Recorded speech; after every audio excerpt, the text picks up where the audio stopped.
اس عدل انصاف کے لیے، عدل کے لیے، قسط کے لیے قرآن کی اصطلاحات کیا ہے؟ عجیب بات ہے، جو لفظ ہمارے ہاں اردو میں سب سے زیادہ مستعمل ہے اور آسان بھی ہے، انصاف، آدھا آدھا کر دینا، منصف کہلاتا ہے، جج، لیکن یہ لفظ قرآن نے استعمال کیا ہی نہیں، پورے قرآن میں نہیں، اس لیے کہ بسا اوقات برابر برابر کر دینا، آدھا آدھا کر دینا عدل کا تقاضا نہیں ہوتا۔ ایک وزن کہیں لے کر جانا ہے، ایک آدمی جوان ہے، توانا ہے، ایک ہے ابھی بچہ ہے، کیا آپ برابر اس کے اوپر بوجھ لا دیں گے؟ کیا عدل کا تقاضا یہ ہے؟ نہیں۔ آپ کو معلوم ہے ترازو کی ڈنڈی ہے، ایک طرف کا ایک بازو زیادہ ہے، لمبا ہے، ایک چھوٹا ہے، اب ڈنڈی سیدھی رکھنے کے لیے چھوٹے بازو کی طرف زیادہ وزن ڈالنا پڑے گا، تب کہیں جا کے ڈنڈی سیدھی رہے گی۔ لہذا قرآن کی اصطلاح جو ہے وہ انصاف نہیں ہے، عدل ہے، قسط ہے۔ ایک تیسرا لفظ جو زیادہ استعمال نہیں ہوا ہے وہ توازن ہے۔ دیکھیے اللہ تعالیٰ کے اسماء حسنہ میں سے العدل، اور میرے علم کی حد تک یہ واحد نام ہے اللہ کا جو مصدر پر ہے، ورنہ فاعل فعیل کے وزن پر ہے، فعال، فعیل، فاعل، علیم، قدیر، قہار، جبار، العدل، مجسم عدل۔ اب یہ اللہ کے لیے لفظ مجسم اچھا نہیں ہے، کیا کریں ہم، ہماری زبان کی جو ہے محدودیت ہے۔ سراپا عدل، سرتاپا عدل، اس کی صفت بیان ہوئی سورہ آل عمران میں، قائما بالقسط، قسط پر قائم یا قسط کو قائم کرنے والا۔ اور ایک اہم ترین آیت قرآن مجید کی سورہ حدید کی 24، ہم نے نبی کیوں بھیجے، کتابیں کیوں بھیجی، شریعت کیوں نافذ کی، میزان کیوں نازل کی؟ لقد ارسلنا رسلنا بالبینات وانزلنا معهم الکتاب والمیزان لیقوم الناس بالقسط۔ یہ سارا ارسال رسل، انزال کتب، شریعت کا عطا کرنا، یہ سب کس لیے؟ تاکہ لوگ عدل پر قائم۔ اب ذرا مرکزیت دیکھیے عدل کی۔ حضور کے بارے میں خاص طور پر سورہ شورى میں آتا ہے، آیت نمبر 15 میں، اے نبی کہہ دیجئے وَأُمِرْتُ لِأَعْدِلَ بَيْنَكُمْ، دیکھو مجھے حکم ہوا ہے تمہارے مابین عدل قائم کروں، میں صرف واعظ نہیں ہوں کہیں تم سمجھ لو واعظ ہے، یہ عدل قائم کرنے ہے۔ اور سب سے آگے چڑھیے تو امت مسلمہ سے خطاب کر کے سورہ نساء، سورہ مائدہ، یہ جو جوڑا ہے اسے، یا ایھا الذین آمنوا کونوا قوامین بالقسط شہداء للہ ولو علی انفسکم او الوالدین والاقربین۔ اے ایمان کے دعوے دارو، عدل و قسط کو قائم کرنے کے لیے قوت کے ساتھ کھڑے ہو جاؤ اور اللہ کے لیے گواہی دینے والے بن کر کھڑے ہو جاؤ، خواہ وہ چیز تمہارے اپنے خلاف جا رہی ہو، تمہارے والدین کے خلاف جا رہی ہو، تمہارے رشتہ داروں کے خلاف جا رہی ہو۔ اور یہ جوڑے ہونے کی مناسبت سے آپ دیکھیں گے کہ یہ مضمون عکسی ترتیب کے ساتھ سورہ مائدہ میں آ گیا، یا ایھا الذین آمنوا کونوا قوامین للہ شہداء بالقسط ولا یجرمنکم شنآن قوم علی الا تعدلوا اعدلوا ھو اقرب للتقوی۔ اے لوگوں پوری قوت کے ساتھ کھڑے ہو جاؤ اللہ کی گواہی کے لیے اور قسط کی قائم کرنے کے لیے۔ اور دیکھنا کہیں کسی قوم کی دشمنی تمہیں اس پر آمادہ نہ کر دے کہ تم انصاف نہ کرو، انصاف سے کام لو، یہی بہتر ہے۔ تیسرا لفظ میں نے عرض کیا ہے وہ ذرا لطیف ہے، توازن، اور اس کو ذرا غور کیجیے گا۔ یہ پوری آفاق جس کا ہمیں کوئی اندازہ نہیں ہے، کتنے ارب ہا ارب ہا ارب ہا کھرب ہا کھرب ہا کھرب ہا، یہاں سٹارز ہیں، سیارے ہیں، ستارے ہیں، گیلیکسیز ہیں، ان سب کا نظم قائم ہے توازن پر۔ وَالسَّمَاءَ رَفَعَهَا وَوَضَعَ الْمِيزَانَ أَلَّا تَطْغَوْا فِي الْمِيزَانِ وَأَقِيمُوا الْوَزْنَ بِالْقِسْطِ وَلَا تُخْسِرُوا الْمِيزَانَ۔ اللہ نے آسمان کو اٹھایا، اس میں میزان رکھی، توازن رکھا، اور حکم دے دیا گیا اس کے اندر کوئی کمی بیشی نہ کرنا، اور اس توازن کو قائم کرنا۔ یہ سارے کرے جو ہے ٹکراتے کیوں نہیں ایک دوسرے سے؟ یہ جو فورس آف گریویٹی ہے اس نے جو توازن قائم کیا ہوا ہے، ذرا سا ایک فاصلہ کم ہو جائے کسی کے درمیان فوراً ٹوٹ پھوٹ شروع ہو جائے گی۔ لو سانس بھی آہستہ کے نازک کے بہت کام، آفاق کی اس کار گئے شیشہ گری کا، ذرا سا فرق جو ہے وہ تصادم شروع ہو جائے گا کروں کا اور سیاروں کا اور ستاروں کا۔ اور اسی کو کہا گیا ہے سورہ بنی اسرائیل میں، وَأَوْفُوا الْكَيْلَ إِذَا كِلْتُمْ وَزِنُوا بِالْقِسْطَاسِ الْمُسْتَقِيمِ، قسط سے بنا ہے۔ دیکھو جب ناپ کر دو تو پورا پیمانہ بھر کر ناپو، اور جب وزن کرو تو سیدھی ڈنڈی کے ساتھ وزن کرو۔ اب آئیے اس میں ایک اور نکتہ، عدل کا ایک نظام ہے جسے ہم نظام عدالت کہتے ہیں اس دنیا میں۔ فصل خصومات، جھگڑا ہے، ایک پراپرٹی کا کلیمنٹ یہ بھی ہے یہ بھی ہے، جھگڑا ہے، لین دین کا جھگڑا ہے، یا کوئی جو ریاست کے خلاف، قانون کے خلاف کوئی جرم کیا گیا ہے اس کا مقدمہ ہے۔ ایک ان کا فصل خصومات، یہ جو ہے یہ عدالتی نظام ہے جو دنیا میں قائم ہے۔ اس کے بارے میں بھی فرمایا گیا وَإِذَا حَكَمْتُمْ بَيْنَ النَّاسِ فَحْكَمُوا بِالْعَدْلِ، یہ عدالتی نظام آزاد ہونا چاہیے، اس پر کسی کا دباؤ نہ ہو، آزاد عدلیہ۔ تو ایک ہے یہ عدل، جھگڑوں میں، اختلافات میں عدل کر دینا۔ ایک ہے نظام عدل، نظام عدل اجتماعی، سیاسی سطح پر توازن ہو، معاشی سطح پر توازن ہو، اور معاشرتی سطح پر توازن ہو۔ اور یہ نوٹ کر لیجئے کہ اگر یہ توازن نہ ہو تو پھر شریعت کے احکام کے بھی نتائج وہ نہیں نکل سکتے جو نکلنے چاہیے۔ مثال دے رہا ہوں آپ کو، تقسیم دولت کا نظام غلط ہے، ایک طرف دولت کے انبار لگ گئے، دوسری طرف جو ہے بھوک ہے، افلاس ہے، احتیاج ہے۔ اس معاشرے میں آپ اسلامی سزا نافذ کر دیجئے، چور کا ہاتھ کاٹیے، چوری ختم ہو جائے گی، فائدہ کس کو ہوا؟ وہ غلط نظام کے تحت جو جمع شدہ دولت ہے وہ محفوظ ہو گئی۔ نظام پہلے بہتر ہو، نظام عادلانہ ہو، اکویٹیبل ڈسٹریبیوشن آف ویلتھ ہو، پھر یہ ہے کہ ساتھ ہی جو جس کے پاس جائز طریقے سے آیا ہوا ہے اس کی حفاظت ہونی چاہیے۔ اس میں اگر چور ہاتھ ڈالتا ہے تو اس کی چور کا ہاتھ کاٹیے، چوری کا استحصال کر دیجئے، ختم کر دیجئے، جرم ختم ہو جائے۔ تو اس اعتبار سے غور کیجئے، جو اصل عدل ہے وہ عدل اجتماعی ہے، جو ہمارے ذہنوں سے نکل چکا ہے۔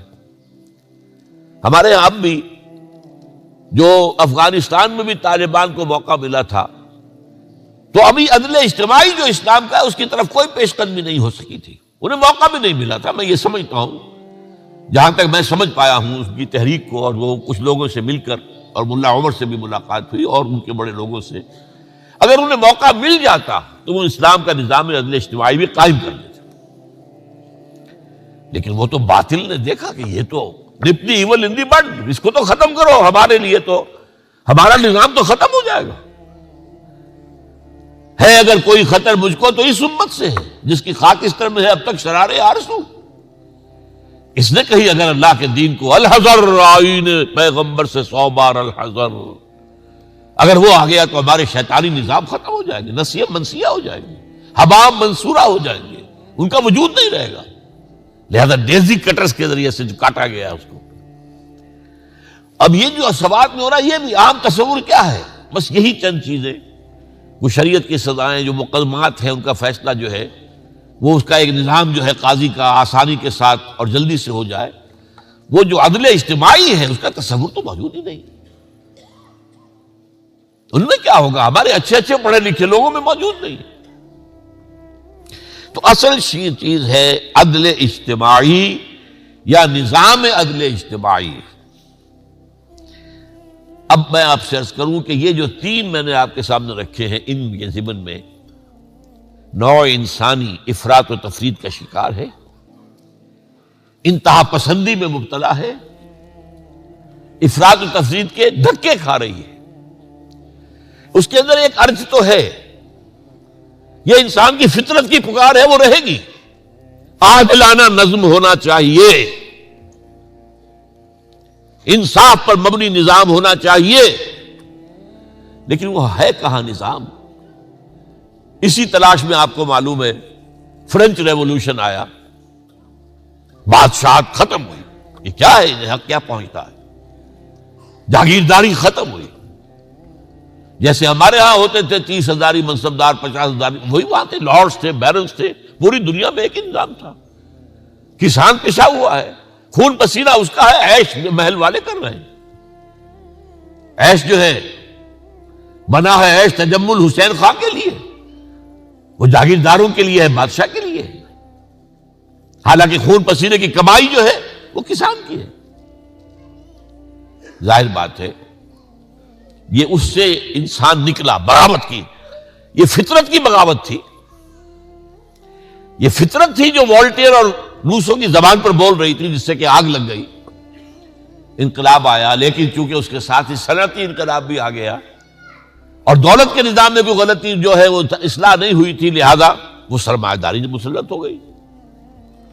رست از یک بنتا افتاد در بندے دیگر، ایک غلامی سے نجات ملی تھی، جاگیردار اور بادشاہ کی غلامی سے، اب سرمایہ دار اور کارخانے دار کی غلامی ہو گئی۔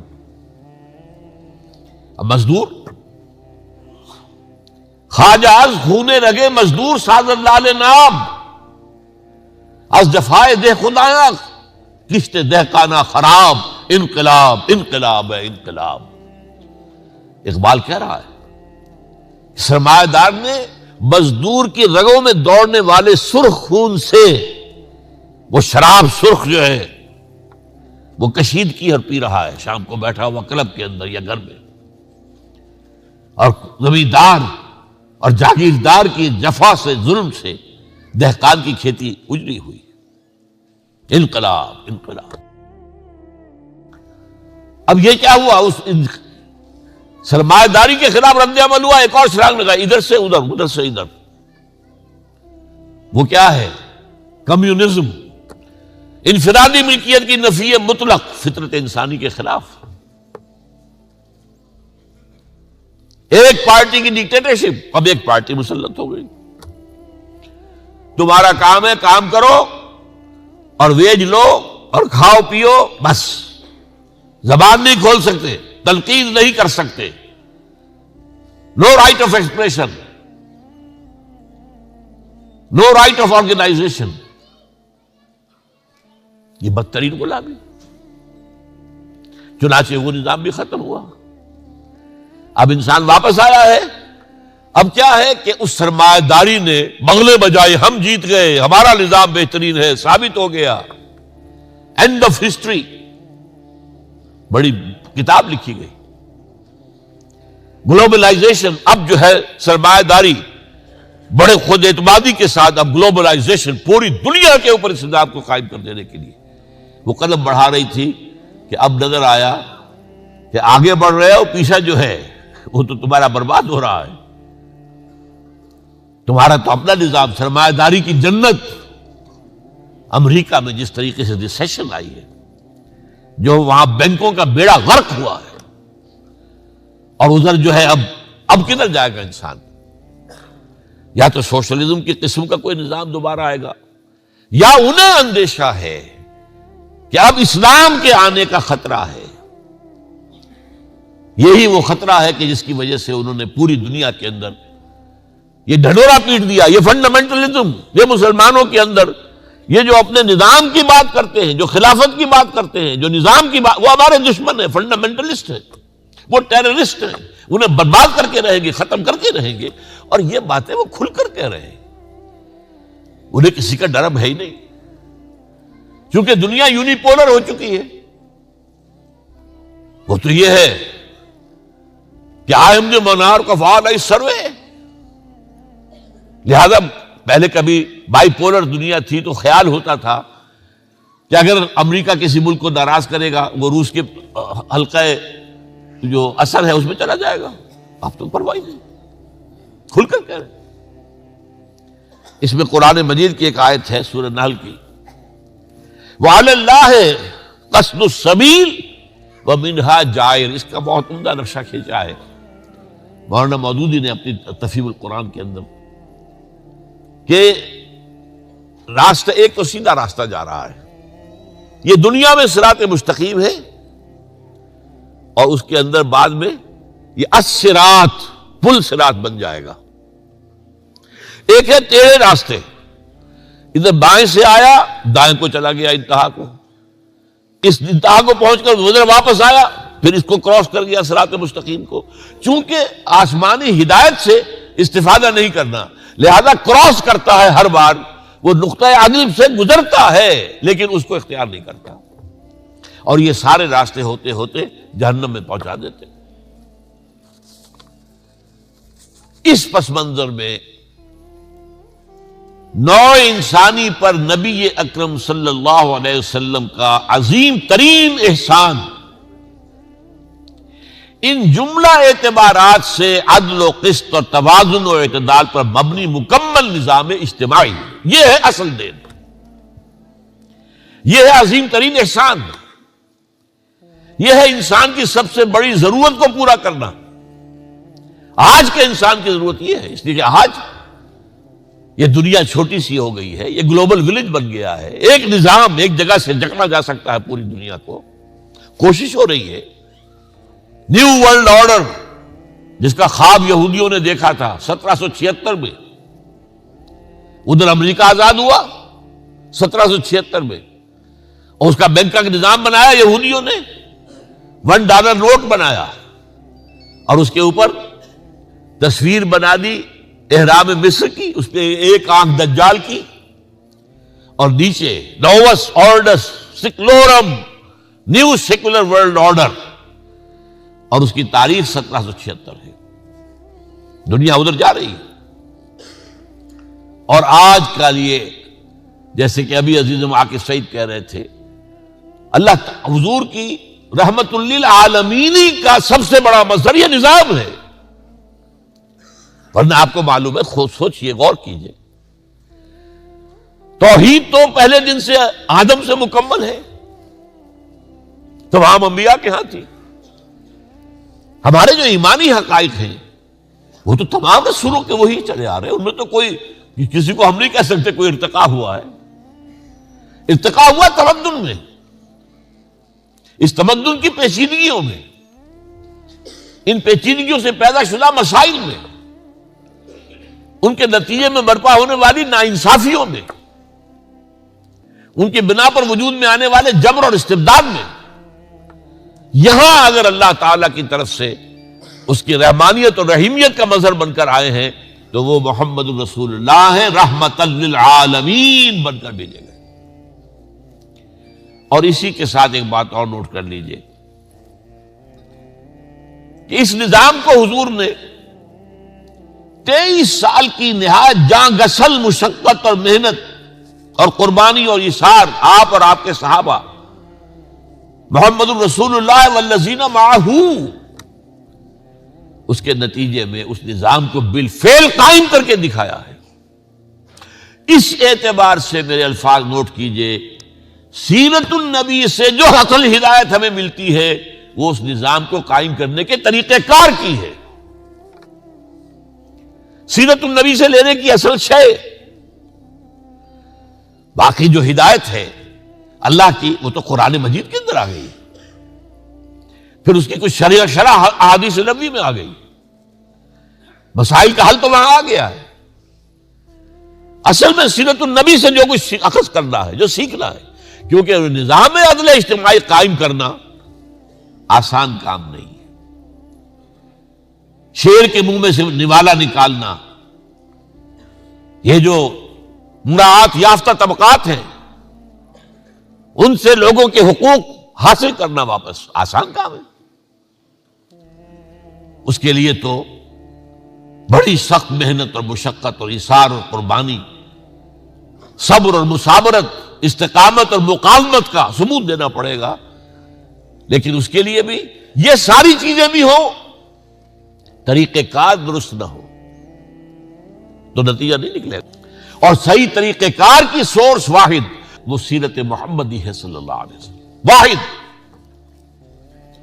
کیونکہ ایک لائف سپین میں یہ کام صرف حضور کے ذریعے سے ہوا ہے. 23 برس ایک فرد واحد کی حیثیت سے آپ کھڑے ہوئے ہیں. پہلے دن 4 آدمی ایمان لے آئے. زوجہ محترمہ خدیجہ الکبریٰ رضی اللہ تعالی عنہ، ایک انتہائی جگری دوست ابو بکر رضی اللہ تعالی عنہ،